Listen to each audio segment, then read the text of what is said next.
second electrolysis experiment now. The first one, if you cast your minds back, was the electrolysis of sodium chloride. And what we got was, we got hydrogen gas and chlorine gas liberated there. Now, things are different. We're going to be using copper 2 chloride.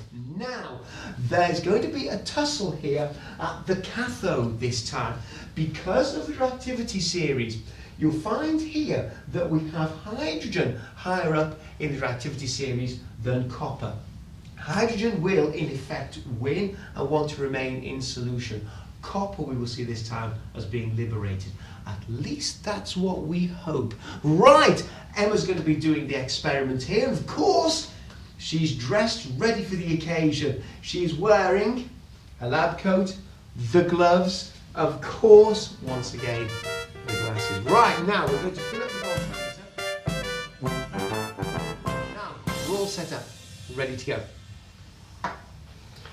So now we need to hook up the power supply. So we've got 2 leads here, the positive lead, which is going to be the anode, and the negative lead, the cathode. So we're going to link those leads up.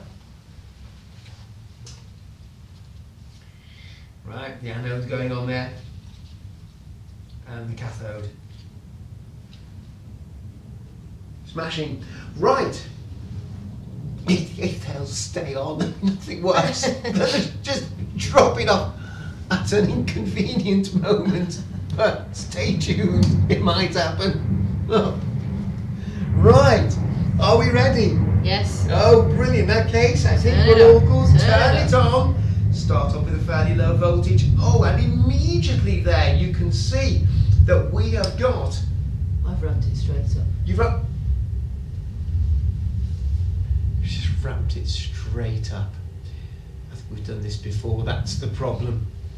Right, so we can see here that at the anode, as we expect, we've got chlorine gas being liberated. We'll test that later on just to make absolutely sure that is chlorine gas.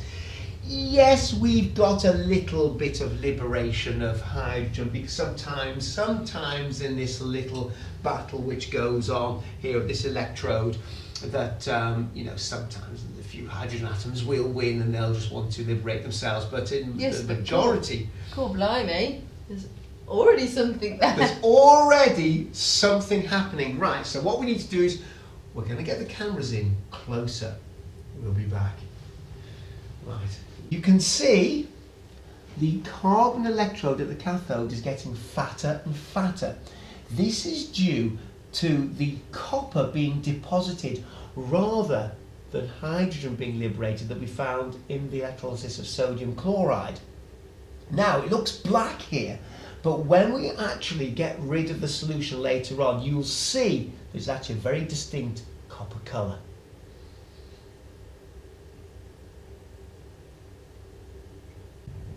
You can quite clearly here see the copper being deposited at the cathode.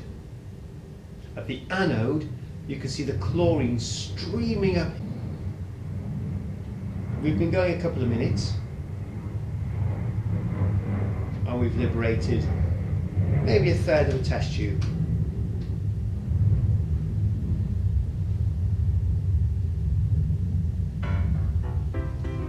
In the electrolysis of copper 2 chloride, the reactants are copper chloride and water.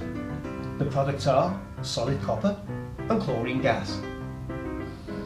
The free cations in solution are copper and hydrogen. Actually, hydrogen ions hang around as hydronium molecules. The free anions in solution are chloride and hydroxide. When a voltage is applied to the electrodes, the cations, copper and hydrogen, will migrate towards the negative cathode. The anions, chloride and hydroxide, will migrate towards the positive anode. What happens at the cathode depends upon the position of the cation in the metallic reactivity series. The less reactive cation will be liberated. The more reactive cation will remain in solution. What happens at the anode depends on the simplicity of the anion. The simpler anion is liberated. The more complex anion remains in solution. Therefore, chlorine gas is liberated at the anode and solid copper is liberated at the cathode. leaving a weaker copper chloride solution behind. At the anode, the chloride ions lose electrons, combine in twos and are given off as chlorine gas. At the cathode, the copper cations gain 2 electrons and form a loosely bound solid. Right, okay, we now have got a full test tube of chlorine. So what we're going to do now is switch the thing off. There we go. Now Emma is going to use her skill and dexterity to bung the test tube, right, so that we keep the chlorine in there. Now chlorine is heavier than air, so what Emma's going to do is she's going to once it's bung, turn the test tube the right way up, if you like. The chlorine will stay in there, and then we're going to have a look at what deposit there is there on the cathode. Dexterity in action. Right, Emma has the bung. Oh, a few bubbles. Look at that. Oh. Marvellous. Did you hear the bung go into the test tube? We now have a test tube of chlorine, we hope. So, could you help me get that out, please? I can't get it out. really? Oh.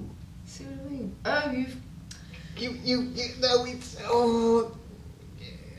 There we go. There. Now, what you do is you kind of, oh, this is what you do.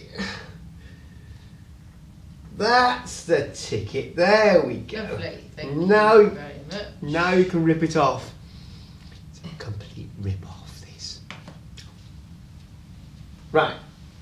A quick dampen off camera. Now, Emma's going to take centre stage here and show you what happens. Please take centre stage. There we are.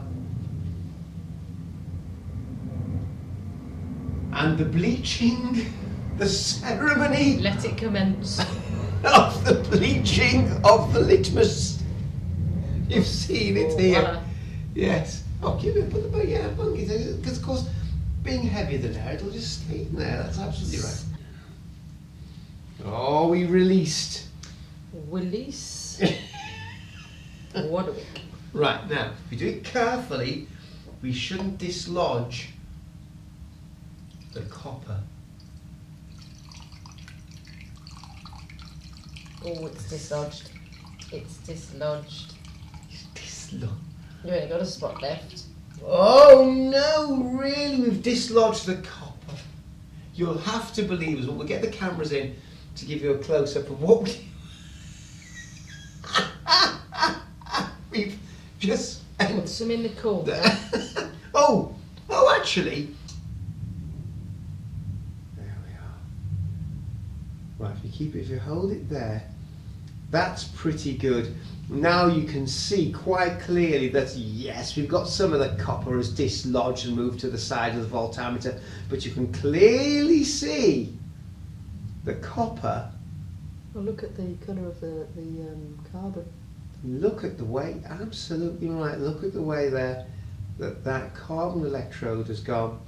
You can clearly see the copper, that electrode, and the rest of it down there, displaying the copper colour that we would expect. That is marvellous. Right, let me zoom out. There we go, absolutely marvellous. Right, so we will be back in a short while for the electrolysis of water using the Hoffman voltameter. See you in a moment.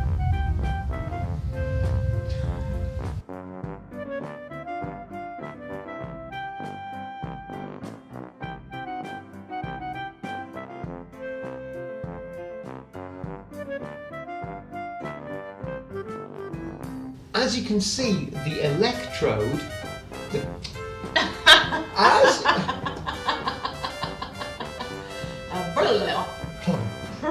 as as you can see, actually, it's too far away for them to see at all. Because as you can